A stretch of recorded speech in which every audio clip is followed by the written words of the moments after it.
Hello NET aspirants, welcome to NET PYQ series classical mechanics. आज के इस video में हम Poisson bracket and canonical transformation के पीवाईक्यू सॉल्व करने वाले हैं। सो स्टार्ट करते हैं। क्वेश्चन नंबर 1 है, the Poisson bracket R P has the value.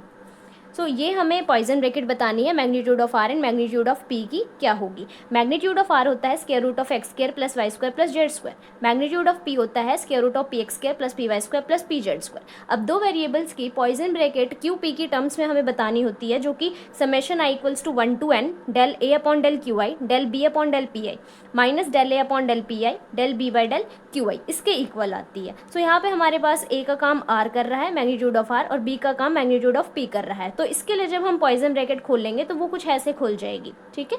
सो यहाँ पे जो ये समेशन होता है ये बताता है कि जितने हमारे पास कोऑर्डिनेट्स हैं उनके लिए हम ये पॉइजन ब्रैकेट ओपन करते जाएंगे। सो यहाँ पे हमारे पास एक्स वाई और जेड तीनों कोऑर्डिनेट्स हैं, तो तीनों के लिए ही ये ओपन की जाएगी। तो हम यहाँ पे मैं आपको सिर्फ एक्स के लिए ओपन करके दिखा रही हूँ, वाई और जेड के लिए सेम ही होगी, तो मैं डायरेक्ट लिख दूंगी। So del of magnitude of R upon del X हम ओपन करते हैं। इसका एक्स के रिस्पेक्ट में डेरिवेटिव कीजिए तो ये रूट एक्स काउंट होगा। सो 1/√2x 1/2√x आ जाएगा, और अंदर वाली टर्म में एक्स स्क्वायर का होगा तो ऊपर आएगा 2x, 2 से 2 कैंसिल। सो ये upon X upon magnitude of R ही बन जाएगा, बिकॉज ये टर्म मैग्नीट्यूड ऑफ आर के इक्वल है।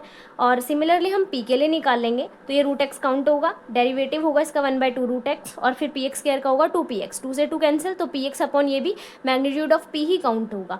अब यही टर्म्स हैं वाई के लिए भी और जेड के लिए भी, सिर्फ ये एक्स चेंज हो जाएंगे यहाँ पे वाई और जेड के लिए। सो यहाँ पे मैंने लिख दिया है, देखें del magnitude of R upon del X जब करेंगे तो X by magnitude of R आएगा, और जब del P upon del P X के लिए करेंगे तो P X upon magnitude of P आएगा। और आर का पी के रिस्पेक्ट में 0 हो जाएगा, पी का एक्स के रिस्पेक्ट में 0 हो जाएगा, तो वो टर्म्स लिखने की ज़रूरत नहीं है, हम सिर्फ वाई के लिए भी यही लिखेंगे और जेड के लिए भी। तो वाई के लिए ये टर्म आ जाएगी, जेड के लिए ये टर्म आ जाएगी। अब आप इसे देखें, ये R vector dot P vector की डॉट प्रोडक्ट लग रही है। मतलब अगर आप आर वेक्टर की वैल्यूज़ पुट करें X I plus Y J plus Z K, और पी वेक्टर की वैल्यूज़ पुट करें P X I plus P Y J plus P Z K, so जब आप उनकी डॉट प्रोडक्ट लेंगे तो इसी के इक्वल आएगी। और डिवाइड बाय में ये सेम है सभी में, तो हम इसको एज इट इज़ लिखते हैं। अब देखें R vector upon magnitude of R जो है वो आर कैप यानी आर यूनिट वेक्टर के इक्वल होता है। P vector upon P magnitude जो है P cap P unit vector के इक्वल है। तो यहाँ पे ये जो पॉइजन ब्रैकेट है आर और पी की, ये इक्वल आ रही है R cap dot P cap के। सो ऑप्शन नंबर बी से मैच हो रही है, तो ऑप्शन बी यहाँ पे करेक्ट हो जाएगा। नेक्स्ट क्वेश्चन है, a system is governed by the Hamiltonian h equals to 1/2 into P X minus A Y का whole square plus 1/2 into P Y minus B X का whole square, where A and B are constants and P X P Y are momenta conjugate to X and Y respectively. For what values of a and b will the quantities px minus 3y and py plus 2x be conserved? So ये हमें वो दो quantities given है जो कि conserved होंगी, तो हमें ए और बी की वैल्यूज़ यहाँ पे फाइंड आउट करनी है। सो कोई भी क्वांटिटी जो है वो कंजर्व तभी होती है जब उस क्वांटिटी का हैमिल्टोनियन के साथ पॉइजन ब्रैकेट 0 आता है। सो अगर ये क्वांटिटीज़ कंजर्व्ड हैं तो हम इसे नाम दे देते हैं एफ़ और इसको नाम दे देते हैं जी। तो F का H के साथ जो पॉइजन ब्रैकेट होगा वो 0 आएगा, और G का जो H के साथ पॉइजन ब्रैकेट है वो भी 0 आएगा। सो तभी हमें यहाँ से A और B की वैल्यू मिल सकती हैं। सो हम F और H का पॉइजन ब्रैकेट इक्वल्स टू 0 है, इसको लेके चलते हैं, इसको सॉल्व करते हैं और कोई भी कॉन्स्टेंट की हमें वैल्यू मिल जाएगी। सो FH का पॉइजन ब्रैकेट है, यहाँ पे जो हैमिल्टोनियन है वो एक्स और वाई दो वेरिएबल्स का फंक्शन है। सो जो पॉइजन ब्रैकेट होगी वो भी एक्स और वाई दोनों के लिए ही ओपन होगी। So del F by del X del H upon del P X minus del F by del P X del H upon del X plus del F by del Y del H by del P Y minus del F by del P Y del H by del Y equals to 0। So F का X के respect में derivative, इसमें X का कोई function नहीं है तो ये टर्म 0 हो जाएगी। एच का पी एक्स के रिस्पेक्ट में आप डेरिवेटिव करें, इस टर्म का डेरिवेटिव होगा, बट जो कि ये टर्म 0 हो चुकी है और ये मल्टीपल में है तो इस टर्म को हम छोड़ सकते हैं। Minus del F by del P X, del F by del P X यानी इस टर्म का होगा तो ये 1 आ जाएगा, और del H by del X करेंगे, इस टर्म का होगा हमारे पास 2 पावर आगे आएगी, 2 से 2 कैंसिल हो जाएगा, P Y minus B X होगा, और फिर इस टर्म का होगा तो माइनस बी आ जाएगा, plus del F by del Y, इसमें वाई का कोई फंक्शन है -3y है, तो इसका हो जाएगा वाई के रिस्पेक्ट में -3, एच का पी वाई के रिस्पेक्ट में करेंगे तो इसी टर्म का होगा 2 पावर अगेन आगे आ जाएगी, 2 से 2 कैंसिल हो जाएगा, but P Y minus B X यहाँ पे आ जाएगा, minus del F by del P Y, इसमें पी वाई का कोई कोफिशिएंट नहीं है तो ये टर्म ज़ीरो हो जाएगी, एच का वाई के रिस्पेक्ट में करेंगे तो ये इसके मल्टीपल में, अगर यही टर्म ज़ीरो है तो इसका करने का ज़रूरत है नहीं, ये टर्म ज़ीरो हो जाएगी और इक्वल्स टू में आप ज़ीरो लिख दें। और आपको ये भी लिखने का ज़रूरत नहीं है क्योंकि हमने जब इक्वल्स टू इसको ज़ीरो लिख ही दिया है तो ये आप छोड़ सकते हैं। अब यहाँ से आपके पास वैल्यूज़ बची हैं, माइनस माइनस ये टर्म प्लस हो जाएगी तो P Y minus B X into B, और ये माइनस आ जाएगा 3 into P Y minus B X equals to zero हो जाएगा। तो यहाँ से हम इक्वेट कर मतलब इक्वल कर सकते हैं, तो ये इस तरफ जाएगा तो प्लस हो जाएगा, और ये देखें टर्म सेम है तो हम कंपेयर करेंगे तो यहाँ से मुझे b की वैल्यू मिल रही है 3, सो b की वैल्यू 3 आ जाएगी, जो कि ऑप्शन नंबर डी में है b की वैल्यू 3, बाकी सब ऑप्शंस में डिफरेंट है, तो हमें a की वैल्यू फाइंड आउट करने की ज़रूरत नहीं है। अगर a की वैल्यू फाइंड भी करनी है तो आप इस पॉइजन ब्रैकेट का यूज़ करें तो a की वैल्यू आपको -2 मिलेगी और हमारा ऑप्शन नंबर डी यहाँ पे करेक्ट हो जाएगा। नेक्स्ट क्वेश्चन है, let A B and C be functions of phase space variables, coordinates in momenta of a mechanical system. If this represents the Poisson bracket then the value of this quantity is given by. हमसे इस quantity की value पूछी हुई है तो यहाँ पे हमें पहले यूज़ करनी होगी जैकोबी आइडेंटिटी। तो ये जैकोबी आइडेंटिटी होती है जिसमें ये जो 3 वेरिएबल्स होते हैं साइक्लिक कोऑर्डिनेट्स में चलते हैं कि ए बी सी है, देन बी बाहर आएगा बी सी ए, फिर सी बाहर आएगा तो सी ए बी, और ये इक्वल्स टू होती है 0 के। नेक्स्ट यहाँ पे एक इम्पॉर्टेंट प्रॉपर्टी यूज़ होगी, उसी से हम इस क्वांटिटी को सॉल्व करेंगे, जो कि Poisson bracket of A B equal होता है negative of Poisson bracket of B A. ये पॉइजन ब्रैकेट की एंटी कॉम्यूटेटिव प्रॉपर्टी है, इसी का हम यहाँ पे यूज़ करेंगे। तो देखें ये जो टर्म है ये first term as it is रखें, then negative of A B की पॉइजन ब्रैकेट एंड देन इसकी सी के साथ पॉइजन ब्रैकेट है, तो ये थर्ड वाली टर्म है, बट यहाँ पे सी पहले है और ए बी की पॉइजन ब्रैकेट बाद में है, तो हम यहाँ पे एंटी कॉम्यूटेटिव प्रॉपर्टी का यूज़ करेंगे। तो ए बी पॉइजन ब्रैकेट को अगर मैं आगे लेके आऊँ, सी को पीछे लेके जाऊँ तो एक नेगेटिव साइन आएगा, सो ऐसे ही हम इसको लिखेंगे विद इट नेगेटिव साइन, और ये जो सेकेंड टर्म है ये इस तरफ आएगी तो ये नेगेटिव हो जाएगी, बट ऐसा कोई ऑप्शन मैच नहीं कर रहा है, सो हम इस क्वांटिटी पर भी ये अप्लाई करेंगे प्रॉपर्टी को। तो सी ए की पॉइजन ब्रैकेट को आगे लिखेंगे और बी को बाद पीछे लिखेंगे, तो एक और नेगेटिव साइन बाहर आएगा, नेगेटिव नेगेटिव होकर प्लस हो जाएगा, सो यहाँ पे ऑप्शन नंबर डी से ये मैच कर रहा है, सो ऑप्शन डी यहाँ पे करेक्ट हो जाएगा। नेक्स्ट क्वेश्चन है, the coordinates and momenta X I P I, जहाँ पे आई इक्वल है 1 to 3 के, of a particle satisfy the canonical Poisson bracket relations, जहाँ पे एक्स आई पी जे की Poisson bracket delta I J given है। If C one equals to X two P three plus X three P two and C two equals to X one P to minus X two P one are constants of motion, and if C three given है Poisson bracket of C one C two के, जो कि equal है X one P three plus X three P one के, then इन चारों options में से कौन सा रिलेशन करेक्ट होगा वो हमें यहाँ पे कैलकुलेट करना है। इन चारों ऑप्शंस में सी टू सी थ्री की पॉइजन ब्रैकेट और सी थ्री सी वन की पॉइजन ब्रैकेट ही बतानी है कि कौन सा रिलेशन में सेटिस्फाई करेगा। सो हम यहाँ पे देखते हैं, सी टू और सी थ्री की पॉइजन ब्रैकेट निकाल लेंगे और सी थ्री सी वन की पॉइजन ब्रैकेट निकाल लेंगे। सो सी टू सी थ्री की पॉइजन ब्रैकेट यानी इसकी और इसकी पॉइजन ब्रैकेट देखते हैं। सो ये लिखेंगे, हम इसे नाम दे देते हैं ए और इसको नाम दे देते हैं बी का। देखें यहाँ पे x1, x2, x3, p1, p2, p3 तीन कोऑर्डिनेट्स हैं, तो पॉइजन ब्रैकेट भी तीनों के लिए ओपन होगी। सो जब c2 c3 की पॉइजन ब्रैकेट करेंगे तो summation i equals to 1 to 3 जाएगा, और मैं इसे a नाम दे रही हूँ तो del a upon del x i, del b upon del P I, minus del a upon del P I, del b by del x i. अब मैं यहाँ पे x1, 2, 3 के लिए तीनों कोऑर्डिनेट्स के लिए, मतलब मैं यहीं पर आपको सॉल्व करके दिखा रही हूँ क्योंकि मैंने ये अलग अलग ओपन नहीं किया है, बहुत लेंथी हो जाता। सो मैंने यहीं पर तीनों को अलग अलग सॉल्व कर दिया है। सो देखें, डेल ए का x1 के रिस्पेक्ट में करेंगे तो p2 डेरिवेटिव आ जाएगा इसका, b का p1 के रिस्पेक्ट में, b का p1 के रिस्पेक्ट में तो x3 आ जाएगा, माइनस a का p1 के रिस्पेक्ट में करेंगे तो माइनस x2 आएगा, और b का x1 के रिस्पेक्ट में करेंगे तो p3 आ जाएगा। सिमिलरली जब आप x2 के रिस्पेक्ट में करेंगे, a का x2 के रिस्पेक्ट में आएगा माइनस p1, b का p2 के रिस्पेक्ट में 0 हो जाएगा, माइनस a का p2 के रिस्पेक्ट में x1 हो जाएगा, और b का x2 के रिस्पेक्ट में 0 हो जाएगा। तो ये टर्म तो खत्म हो गई है। सिमिलरली जब आप x3 के लिए करेंगे तो इसमें कोई कोऑर्डिनेट नहीं है, टर्म 0 हो जाएगी, और यहाँ पे ए में P3 की भी कोई टर्म नहीं है तो ये वाली टर्म भी ज़ीरो हो जाएगी। सो ये हमें कैलकुलेट करने की ज़रूरत नहीं है, ये टर्म खत्म हो जाएगी और ये टर्म खत्म हो जाएगी। हमें मिलेगा ये P2x3, ये माइनस माइनस प्लस x2P3 हो गया। इसको हम कैसे लिख सकते हैं, x2P3 प्लस x3P2 जो कि C1 से मैच कर रहा है। सो C2 C3 की पॉइजन ब्रैकेट किसके इक्वल आ गई, C1 के इक्वल। ऐसे ही हम C3 C1 की पॉइजन ब्रैकेट चेक करेंगे। C3 और C1 की वैल्यूज़ लिखें, अगेन इन्हें हम A और B का नाम दे देते हैं। तो सेम पॉइजन ब्रैकेट वैसे ही खोलेंगे जैसे C2 C3 के लिए खोली थी, A/XI B/PI, A/PI और B/XI।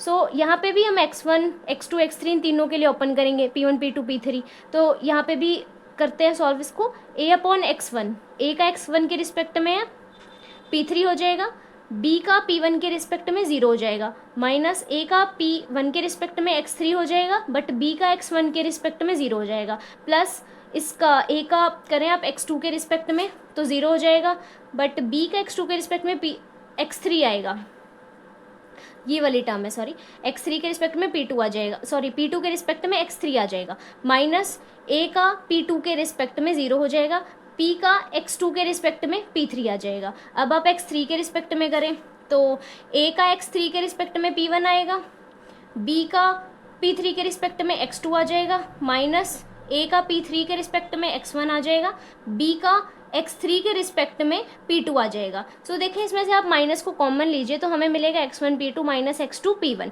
जो कि C2 से मैच कर रहा है। सो C3 C1 की पॉइजन ब्रैकेट माइनस C2 के इक्वल आ जाएगी जो कि ऑप्शन नंबर डी यहाँ पे करेक्ट हो जाएगा। नेक्स्ट क्वेश्चन है, a canonical transformation relates the old coordinates small q small p to the new ones capital Q capital P by the relation capital Q equals to है q square के and capital P equals है small p upon 2 small q के। So corresponding time independent generating function हमें यहाँ पे बताना है। ये हमें यहाँ पे q और p की वैल्यू गिवन है और हमारे पास 4 टाइप के जनरेटिंग फंक्शंस होते हैं। फर्स्ट वन जहाँ पे f small q capital Q का फंक्शन है, then f small q capital P का फंक्शन है, then f small p capital Q का फंक्शन है और फिर f small p capital P का फंक्शन है। तो ऑप्शंस से हमें पता चल रहा है कि जो रिलेशन है वो small q and capital P की टर्म्स में आएगा। तो हम यहाँ पे सेकंड जनरेटिंग फंक्शन का यूज़ करेंगे। तो f जब हम सेकंड जनरेटिंग फंक्शन का यूज़ करेंगे, f जो है function small q and capital P का, तो हमें मिलेगा f का डेरिवेटिव स्मॉल q के रिस्पेक्ट में तो स्मॉल p देगा, f का डेरिवेटिव कैपिटल P के रिस्पेक्ट में कैपिटल Q देगा। सो p और q की वैल्यू हमारे पास आ जाएगी। तो स्मॉल p की वैल्यू हम यहाँ से निकाल लेंगे तो हमें मिलेगा p equals to 2 small q capital P।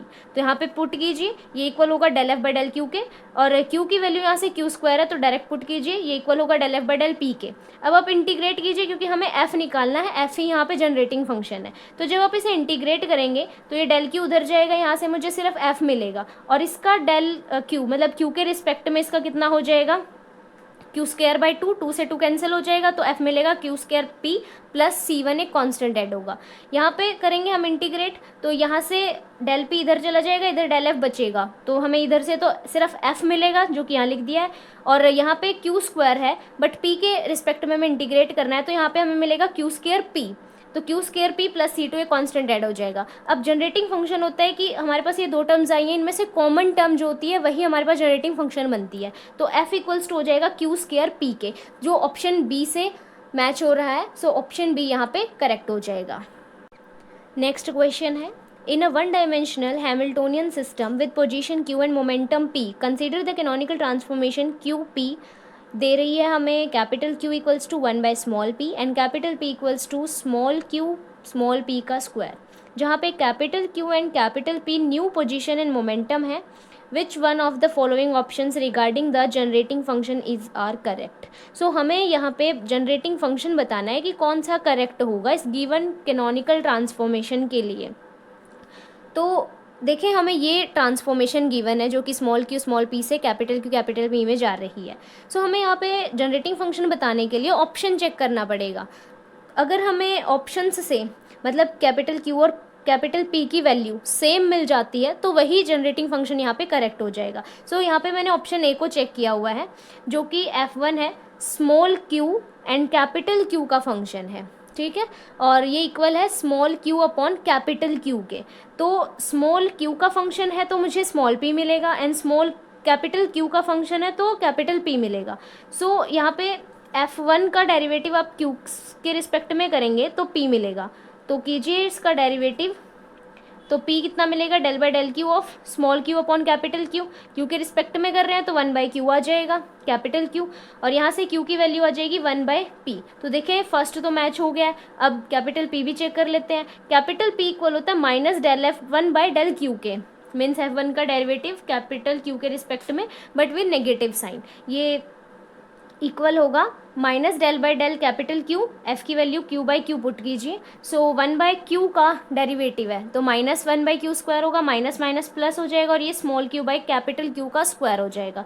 अब देखें Q square means 1 upon small P का स्क्वायर, तो इस 1/q स्क्वायर को हम क्या पुट कर सकते हैं, स्मॉल क्यू और p का स्क्वायर, तो p की वैल्यू आ जाएगी स्मॉल क्यू p का स्क्वायर। तो देखें ये भी मैच कर रही है, इट मीन्स जो f1 जनरेटिंग फंक्शन है ऑप्शन ए यहाँ पे करेक्ट है।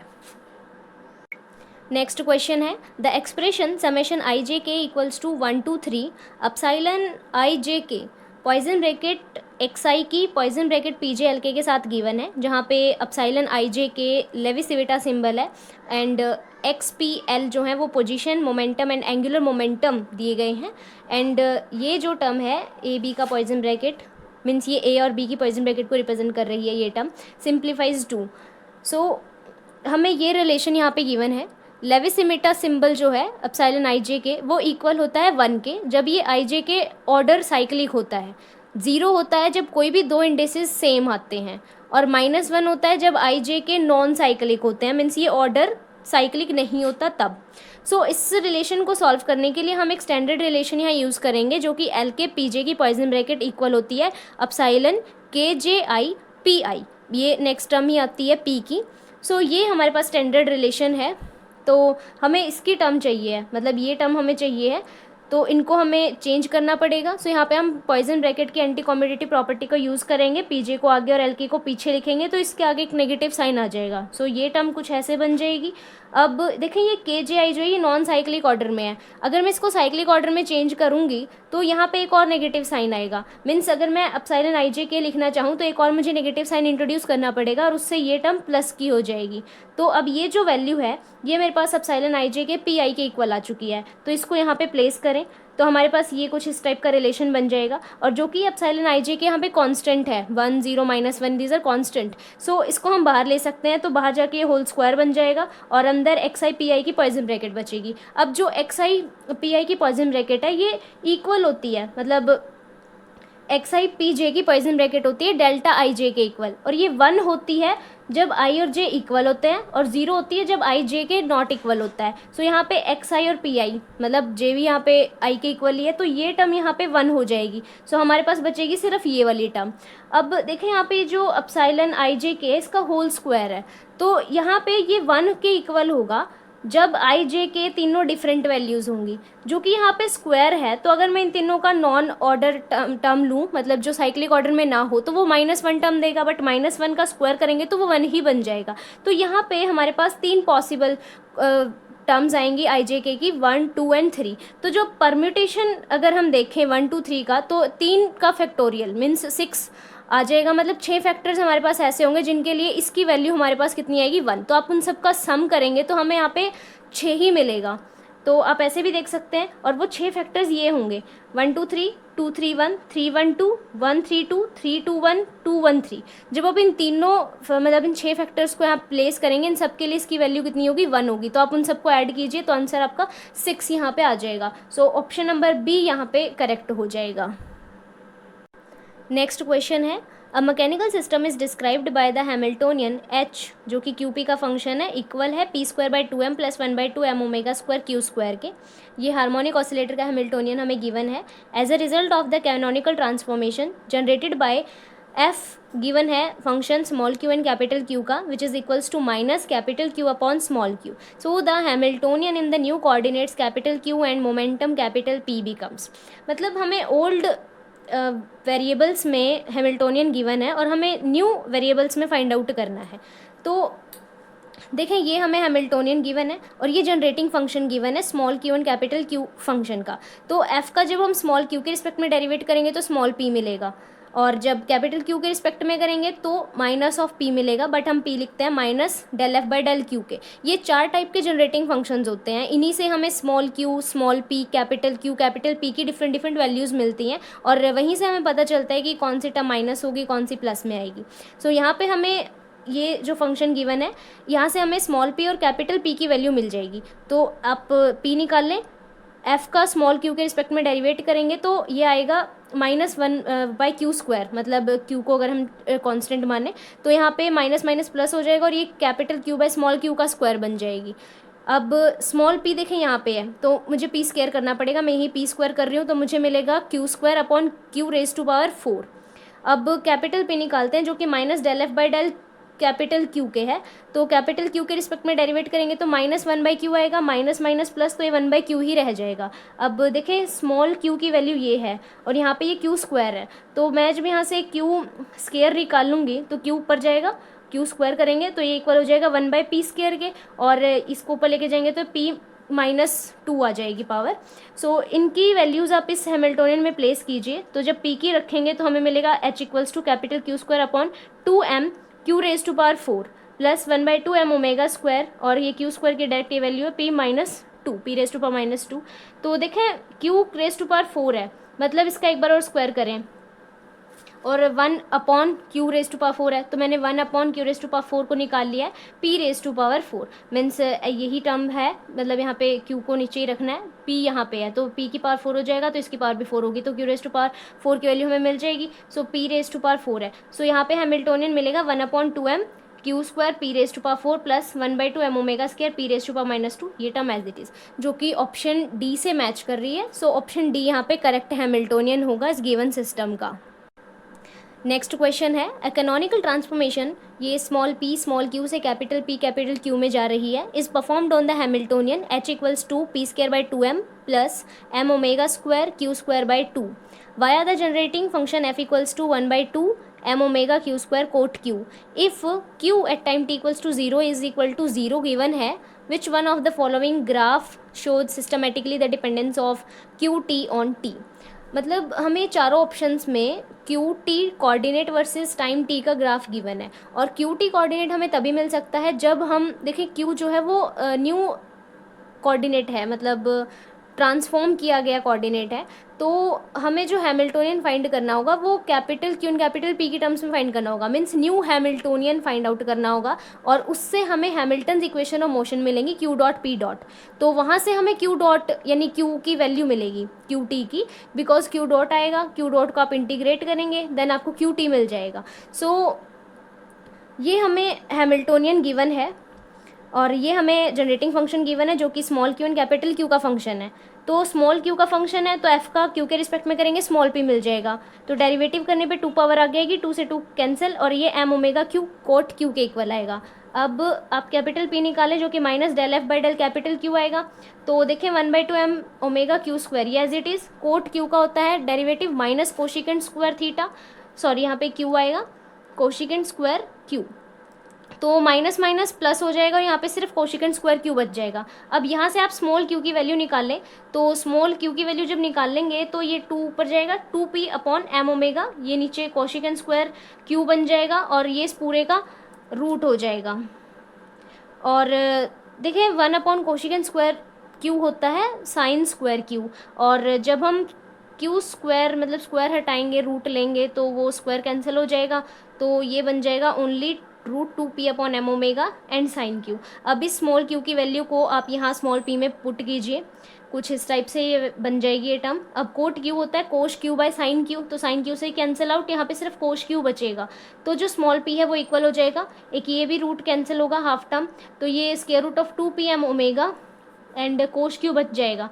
अब आप इन small p and small q की वैल्यूज़ को यहाँ पे पुट कीजिए p² एंड q² में, तो यहाँ पे तो q² ही लीजिए और यहाँ पे आप p² लेंगे, p² लेंगे तो ये रूट हट जाएगा 2p m ओमेगा, यहाँ पे कोस स्क्वायर क्यू हो जाएगा, और जब q² लेंगे तो देखिए 1/2 m omega as it is, q² में ये टर्म लीजिए, ये रूट हट जाएगा साइन स्क्वायर क्यू हो जाएगा, तो 2pm ओमेगा होगा। अब m से m कैंसिल, 2 से 2 कैंसिल, एक ओमेगा से ओमेगा कैंसिल, इसमें भी 2m से 2m कैंसिल हो रहा है। अब देखें ओमेगा पी दोनों में कॉमन आ रहा है और अंदर cos square Q plus sine square Q बचेगा जो कि 1 के इक्वल है, तो हैमिल्टोनियन इक्वल हो गया ओमेगा पी के। तो देखें ये हमारे पास अब नया हैमिल्टोनियन आया है। अब हम यहाँ से क्यू डॉट की वैल्यू निकालेंगे जो कि del H by del P के इक्वल है, एच का पी के रिस्पेक्ट में डेरिवेटिव कैपिटल पी के रिस्पेक्ट में, तो ये आएगा ओमेगा के इक्वल। अब ये क्यू डॉट है means D Q by D T है, तो हमें इसे इंटीग्रेट करना पड़ेगा अगर हमें क्यू निकालना है, तो क्यू यहाँ पे आ जाएगा इंटीग्रेशन के बाद q equals to omega t plus C.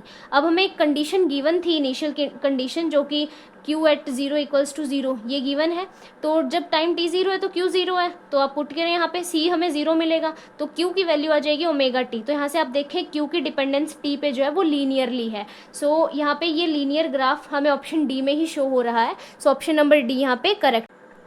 Next question है, a canonical transformation Q P से कैपिटल क्यू पी में जा रही है transformation is made through the generating function F, जो फंक्शन है स्मॉल क्यू कैपिटल पी का, इक्वल दे रखा है क्यू स्क्वायर पी के on the Hamiltonian H equal to P square upon 2 alpha Q square plus beta Q raise to power 4 upon 4, जहाँ पे alpha और बीटा कॉन्स्टेंट्स हैं। तो हमें इक्वेशन ऑफ मोशन बतानी है capital Q and capital P के लिए, मतलब हमें न्यू कोऑर्डिनेट्स में हैमिल्टोनियन फाइंड आउट करना पड़ेगा, उसी हैमिल्टोनियन पर Hamilton's equation of motion apply करनी पड़ेंगी और ऑप्शंस से मैच करनी होंगी। सो ये हमें हैमिल्टोनियन यहाँ पे गिवन है जो कि small Q and small P coordinates में है, और ये यहाँ पे जनरेटिंग फंक्शन दिया गया है जो कि small Q and capital P का फंक्शन है जो कि क्यू स्क्वायर पी के इक्वल है। तो यहाँ पे हम पहले तो स्मॉल पी निकाल लेंगे क्योंकि ये स्मॉल क्यू का फंक्शन है, तो एफ का क्यू के रिस्पेक्ट में डेरिवेटिव करेंगे तो हमें स्मॉल पी मिलेगा। अब करें इसका डेरिवेटिव क्यू के रिस्पेक्ट में तो 2 पावर आगे आएगी, 2 क्यू पी हो जाएगा, और स्मॉल कैपिटल पी के रिस्पेक्ट में करेंगे इसका डेरिवेटिव तो कैपिटल क्यू मिलेगा, तो कैपिटल पी के रिस्पेक्ट में ये मिल जाएगी वैल्यू क्यू स्क्वायर, ये 1 हो जाएगा, तो यहाँ पे सिर्फ क्यू स्क्वायर बचेगा।